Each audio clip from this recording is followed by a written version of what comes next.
Hey, baby, it's Bonnie DeShong, and this is Bonnie's Eye with Bonnie DeShong and friends. Last night, I went to see one of my favorite shows of all time, which is Wicked. And I am so excited to have one of my favorite characters, or the man that plays one of my favorite characters, on with me today, Mr. Michael Genet, who plays Dr. Dillamond. How are you, Michael? I am so good and thankful to be here with you, Bonnie. How you doing? I'm doing pretty good this morning. It's cold and I refuse to turn my heat on. So it's 60 degrees in my house. So Okay, I got you. I got you. I got you. Well, it is Chicago, baby, and we're at that time when the season's about to change. So, yes, that is so true. And have you been to Chicago before, Michael? yeah, yeah, yeah. I love Me- this town, especially in the summer. I love it in the summer. I mean, I don't want to do a winter here, but Well, Wicked is back, and of course, as you can tell, I'm sure from the stage, it is so popular here in Chicago, as I'm sure it is all over. Broadway in Chicago has brought it in to the James and Nederlander Theatre, and the house was packed last night. Um, for those who have never seen Wicked or think that it is The Wizard of Oz over again, it's like behind the scenes of The Wizard of Oz. It's kind of how the Wicked Witch of the West became the Wicked Witch of the West. Or would you like to explain it differently, Michael? no, that's it. I mean, it's a retelling of the story that takes us to the beginning as to how Glinda the Good Witch, who turns out to be the Good Witch, and Elphaba, who turns out to be the Wicked Witch of the West, actually met in school as young people. They're actually in college. It's not high school, it's college. Uh, but in the retelling, we see that Glinda, who was the Good Witch in The Wizard of Oz, is actually the one that's, kind of catty and a little nasty and mean. And Elphaba was the one who was really sweet and shy, uh, diligent in terms of taking care of her family, her sister in particular, Nessa, who in The Wizard of Oz is the Wicked Witch of the East, where the whole house falls on.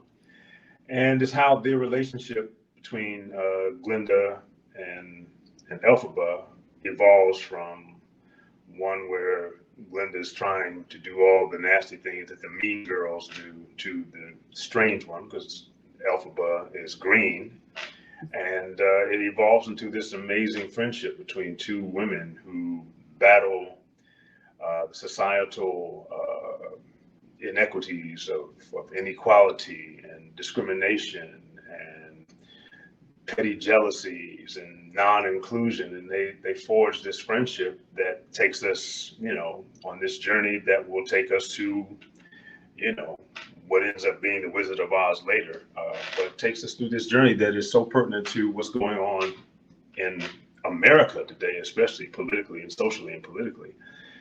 That's the reason I think that Wicked, one of the reasons that Wicked continues to live and thrive is because the underlying currents socially and politically of what's going on in this musical that is totally magical.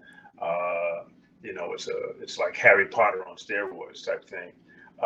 But the social and political undertones of this thing just continue to be vibrantly pertinent decade after decade since its first inception. No matter what happens politically and socially in America, it seems to fit right into the groove of what the underlying message of Wicked is all about. So you add that into the fact that young women of all races, all ages, who first come to see Wicked as little girls, they grow up to be teenagers, they come back again, they grow up to be women in their 20s and 30s, they get married, they have babies of their own, they end up bringing their children, their daughters especially, and the cycle continues to repeat itself because the little girls fall in love with the princess story and the magical story, and then they grow up and have their own kids, and that's how come Wicked is this iconic piece of work that just keeps on going, and it doesn't get stale. I mean, that's the important thing. It's not like it's a venerable piece of work that, oh, we're just going to roll this out and we love it because it's old and it's No, this one continues to be vibrant and available to everyone's uh, sensibilities today. I mean, and you can come in here, fall in love with the music, fall in love with the magicality, but you're also, especially the adults, and they're also going to talk to their kids. You're going to be talking about the underlying implications of what the story was really meaning to your family members and your friends after you see it. That's what makes it important. Every time you see it, and as you were going through the generations, you see something different. Every time you see it, you get Right. a little bit more of this and a little bit more of that. And your character has always been my favorite Oh, from that's the wow. very That's first amazing. time that I saw it, because that story kind of is told, but it's kind of pushed under, of Yeah. how the injustice and the prejudice of the animals and what's going on with them. And that's why I was so excited to talk to you today, because that story within the overall story is so important. You can tell you're in downtown Chicago. Uh, Yeah. And I'm 34 stories up, and you can tell, right? but can we talk a little bit about that part of the story? Because sometimes it's looked over. I know it's there, but the story of what is being done to the animals also relates to what's going on today.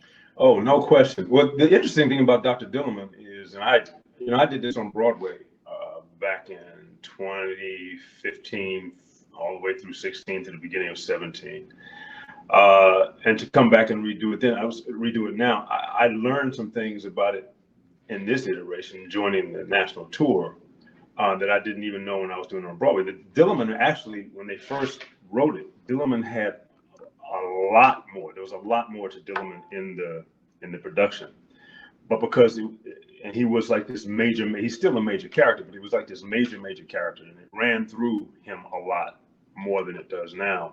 But the show was running long. They needed to make some cuts, so they cut Dillamond down. Okay, I get that, but Dillamond is the poster child of the sins of this planet, the sins of America. I mean, the most recent iteration of that would be, the immigrants that have been used as pawns, uh, fighting for their own freedom, better way of life, and then to be used against their knowledge and against their will to be shipped off to some, strange place that they have no reason to want to go to. I mean, they don't have no support system there. So, and it's just to get rid of them, stick it to somebody else, and we're going to get rid of the people that look like them.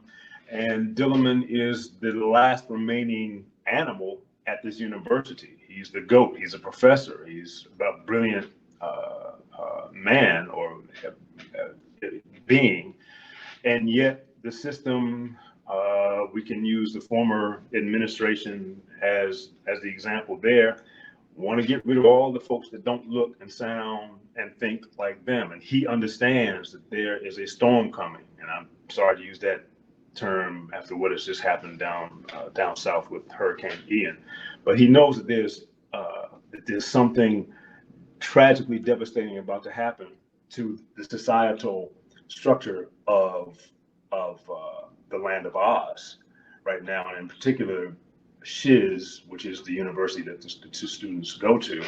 And he's trying to alert anyone who will listen. And he finds a sympathetic voice in Elphaba. She understands because she herself is green, and she's always been put upon, even by her own father, who upon her birth wanted nothing to do with her and blames her for the fact that her sister came out deformed because he was trying to keep her sister from being born and being green, and in doing so the mother died at birth, and the sister became a cripple for most of her life. And so it's all about the discrimination. Let's get rid of those who sound different, who think different. And Dillamond is the super highway where all of that runs through. And he only has a few scenes in Wicked, but I try my best, and I like to think that I'm succeeding in this, to give every ounce of weight to the significance of what Dillamond represents. And every single word that he gets to say, I try to just hit it out the park as much as possible within the context of the show itself, so that the audience will, like you, garner from that, yeah, Dillamond is the voice that we need to listen to, because he's the one that's portending all the evils that we see in our daily lives here in America right now. Well, you do it. I mean, my eyes were just, and not only because he's my favorite character, but because you were doing your job of Thank you. getting that over correctly. And I think the first time I saw Wicked, because I was telling my best friend, I said, you know what, I thought he had more. So I wasn't crazy. So the first time I did see Wicked, when it first came out, then there was more. Um, That's entirely possible. I don't know. I never saw Wicked until I actually did it on Broadway. So, you know, I'm sure, but I was told that, yeah, there was a lot more to Dillamond, and they ended up having to cut it down because the show was just running long. They need to make some cuts, and that happens in every production. you are, I'm not going to say a vet, but you're a vet in acting and performing and on all TV, film, stage. Which do you like more, or which do you get the most fulfillment from? Well, you know, I'm also a writer too, Ah, and and I write mostly for the screen. I mean, I wrote. I've had 3 films produced. I wrote "She Hate Me" for Spike. I wrote a film called "Talk to Me" with Don Cheadle and Chiwetel and Taraji P. Henson about the first shock jock, Petey Green, in Washington, and yeah. that was actually the story of my father, because my father in real life was a Chiwetel Ejiofor character in that film. And I had this first film of mine that was done by American Playhouse that starred James Earl Jones and Felicia Rashad, and it's called Hallelujah. It was a holiday classic. So if you ask me what do I like most, it depends on the day. I mean, I love the challenge of writing and telling a story full out from start to middle to end, and putting magic on the page, on a blank page. People don't people don't really realize how difficult that is. Number one, writing is an activity of solitude. So there's no cheerleader sitting on the side telling you rah rah rah. That's a great prepositional phrase you just wrote today. I mean, you got to do that all on your own in an empty room. But to be able to go in front of a live audience, it's like, I don't know, I guess an analogy would be like if you were stepping into the batter's box of a major baseball stadium and trying to get a hit in front of 40,000 people.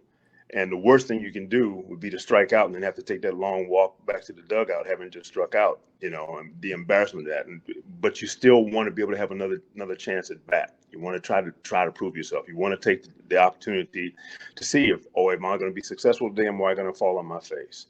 And the same thing happens with film and TV. I mean, I love being on a great set. I mean, I just finished work on the new limited series that haven't come out yet. They're still in post-production for the third sequel to the Best Man film with Taye Diggs and Regina Hall and all of them. So there's a 10-episode limited series coming out on Peacock soon, and I think I'm in 4 episodes. So I got to work with Regina and Harold Perrineau Jr. and had a ball on that. So, it depends on the day. Bottom line is, at this stage in my career, and as you say, I am a vet, and I am a vet.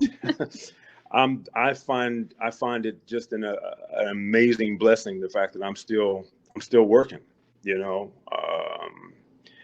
That's the thing. You want to.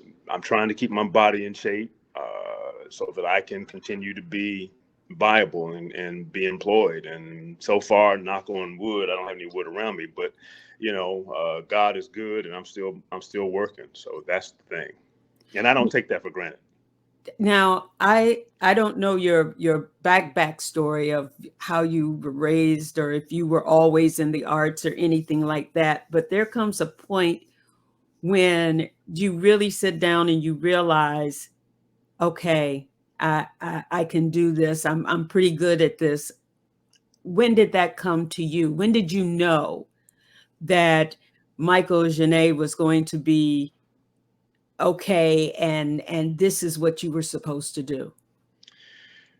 Well, I mean, I was lucky or blessed in as much as I knew that I wanted to do this. I think I knew I wanted to do this by the time I was 11, 12 years old. But that being said, I was also a pretty good baseball player, and I had about 5 minutes worth of aspirations in that regard. I went to school and I grew up in Washington, D.C. So when my mother sent me to Catholic school from 7th grade through 12th, and I kicked and screamed, didn't want to go. But when I got there, and especially when I got to my freshman year in high school, John Thompson, the great John Thompson, had just finished being the coach of the varsity team at St. Anthony's. And he had just left to go to Georgetown, where he's starting this amazing legacy of being one of the greatest coaches of all time.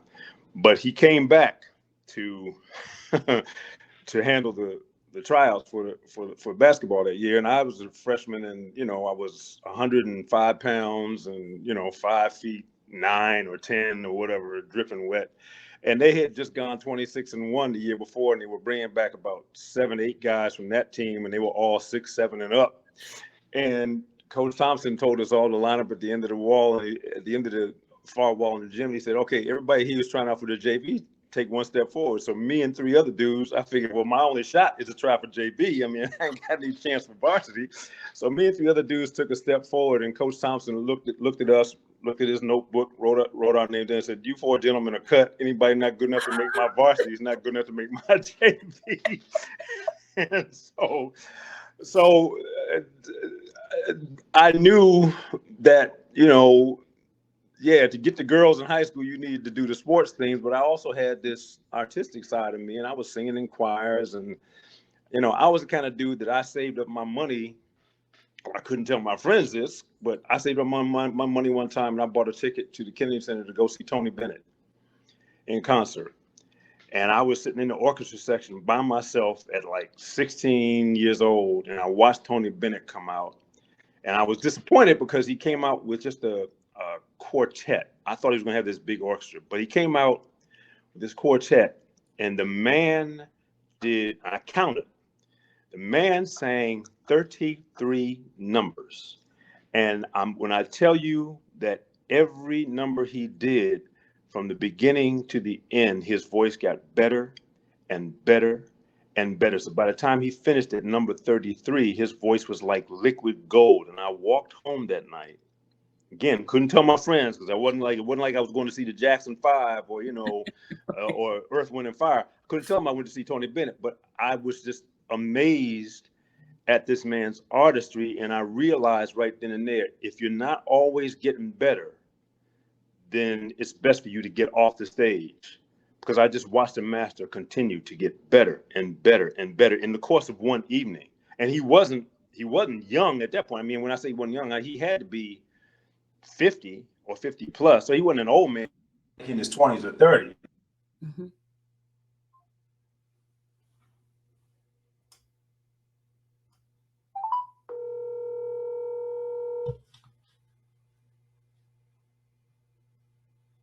Are you still hearing me? Yep, I can still hear you. August became a mentor of mine, and August and I would sit and talk about writing. And this was before I even thought about being a writer. And one night we were at the Eugene O'Neill Playwrights Conference, which is in Connecticut, Waterford, Connecticut. It's right on the estate of Eugene O'Neill. It's right on the beach, this incredible mansion. And all these playwrights from all over the world would come, and that's where August would always premiere and workshop his plays, from Ma Rainey to Fences all the way down. And one night, and they would house us, at that time, they would house us in this junior college called Mitchell College. They would house us in the dorm. And I mean, I'm there with Sam Jackson. I'm there with Angie Bassett. I'm there with the creme de la creme de la creme de la creme of the industry, writers and actors, and Courtney Vance and Wendell Pierce. And, so one night at 2:00 in the morning, I had to go to the bathroom. It was a dorm. So I'm going to the men's bathroom, and August comes down the hall from the other direction. He's going to the bathroom too.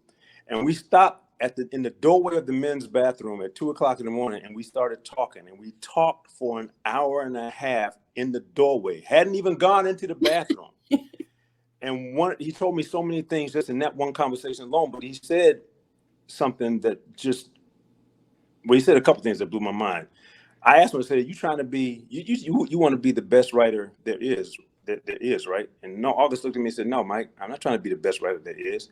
I'm trying to be the best writer who will ever be. And when he said that, I fell against the wall, because I was like, who has the chutzpah to be able to say a statement like that? I'm trying to be the best writer who will ever be. And I asked him about writing. I said, well, what is it about? He said, look, the bottom line about writing, and this goes for anything, but in writing, he said, whenever you sit down to write, Michael, you always got to approach it with the proper respect. And again, I fell against the wall. And then I took that and I said, oh my God, okay, golden nugget, respect. Respect is the key. It's the key to anything that anyone wants to do with regards to finding success. Then I found out later in life, and I didn't notice at the time, that August had a ritual. August he never wrote on the computer. He didn't trust computers. He would go to a bar, because he was from Pittsburgh. He would go to a bar in Pittsburgh, sit at the end of the bar with a notepad and write his stuff down in longhand. Then he'd go home and he'd type his stuff up on a typewriter. Never used a computer, but what he would do before he started to write, he would go to the sink, he would wash his hands, and then he would anoint his hands with some oil. And he would anoint his hands with this oil, and then he would start writing. That was part of his process of respecting the mountain that he was about to climb, the words that he was about to search out in his heart and put down on the page and make magic. And there's things like that course through my veins, that still course through my veins, that I've never, ever forgotten. And so I figured out at 11 or 12 years old that I thought I wanted to go on this path. And then I was blessed, because I realized, oh, you made the right choice. I was blessed to be around all these amazing people. And they give you life lessons along the way that you don't even know are lessons. You're just there. And I've just always been blessed to be around great people who are trying for greatness themselves. And if you're around that, then it's going to influence you to try for greatness yourself. Have you ever been starstruck? No. No. I mean, there are a couple people in history, I think, that if I were to see them, I would literally, well, okay.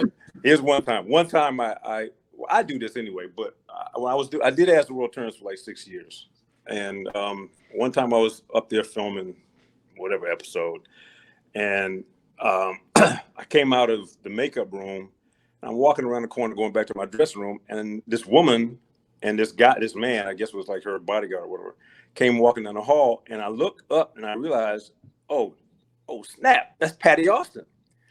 And so when we got almost face to face with each other, she stopped, I stopped, and I'm looking at her, and she's smiling at me, and I literally, I'm not kidding you, I fell down on my hands and knees, and I kissed her feet. And she started laughing like you are now, and then she said to me, "That's okay, brother. You can get up now. That's all right, baby." And I got up, and I watched the great Patty Austin walk on down the hall. And I know it made her feel good, but she had no idea how good it made me feel to just see Patty Austin. So in that instance, I was totally starstruck. Well, Michael, I guess we need to tell everybody Wicked is going to be here till December 4th. And I'm telling you, you don't want to miss this cast. The voices are great. The acting is phenomenal. Of course, the set and costumes are amazing, but even better yet, pay attention to the story, all of the stories, because it's not just one, it's several. And every time you see it, you'll find just a little something different. But definitely pay attention to Dr. Dillamond, because Michael wears it out. Thank you. Thank you. Yes. It wears me out too, because that costume is so hot and heavy. Oh my God. Baby, under those lights, I said, I know. And he's got the head. I'm so glad you come out for curtain call though without your head on. Oh, me too, because I'm telling you, I lose about a quarter of body fluids every night with this show. Man, I'm sweating so much. Dude, I need to put on that costume then. I need to lose about, let me see, 20 pounds. Well, Wicked will whittle a few of them off. I tell you, baby, it's a great workout routine. Well, thank you so much, Michael, for being on with me today. It's been a And pleasure. everybody, You've been a pleasure. Thank you. thank you. Go to BroadwayInChicago.com for tickets and more information about Wicked. I hope to be able to see it one more time before you go. Okay. Well, if you do, please let me know, and we'll say hello afterwards. Please, Oh. I'd love that. I would love that too. Okay, guys, until next time, keep your eye to the sky. Bye-bye. Bye-bye.